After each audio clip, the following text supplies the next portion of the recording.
In today's Entertainment City, we continue our week in La La Land. Plus, Justin Bieber is a wanted man in Argentina, but not by his fans.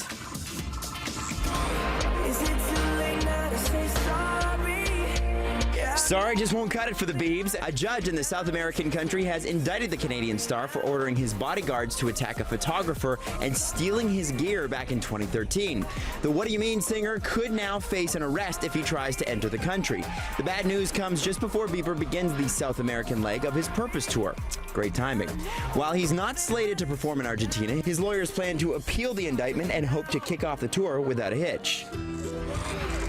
Blake Lively and Reynolds have finally revealed the name of their 2-month-old baby daughter, Ines. Ines made her public debut last week when her father got a star on the Hollywood Walk of Fame. This is the second girl for the celebrity power couple. Their first daughter, James, is 2. Just over a week after his death, we now know what killed Canadian actor Alan Thicke. According to his death certificate, he suffered from a ruptured aorta. The 69-year-old was playing hockey with his son in California when he complained of chest pain. It's when his aorta first tore. 3 hours later, in surgery, it ruptured. A memorial was held for the star this past Sunday. Attendees included the cast of Growing Pains. Thicke was laid to rest in California on Monday.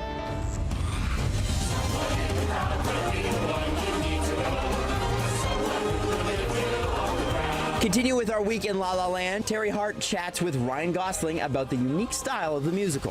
Why do you think this kind of old school, nostalgic throwback musical genre has been a bit dormant for a while?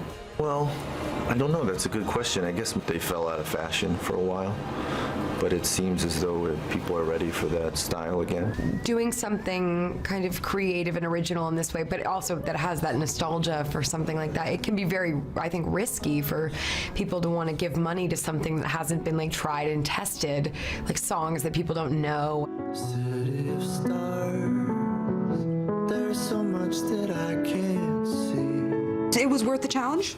Yeah, well, Damien, the director, talked a lot about wanting to make a movie that you wanted to see in a theater and not on your iPhone. And then I read this and I thought, he really has a chance at making something like that. Can you put your finger on what it is that it's tapping into?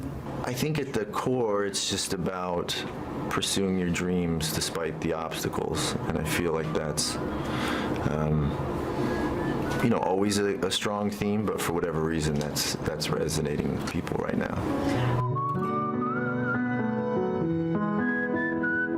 And stay tuned, we'll have our last interview with the cast of La La Land tomorrow before its big release.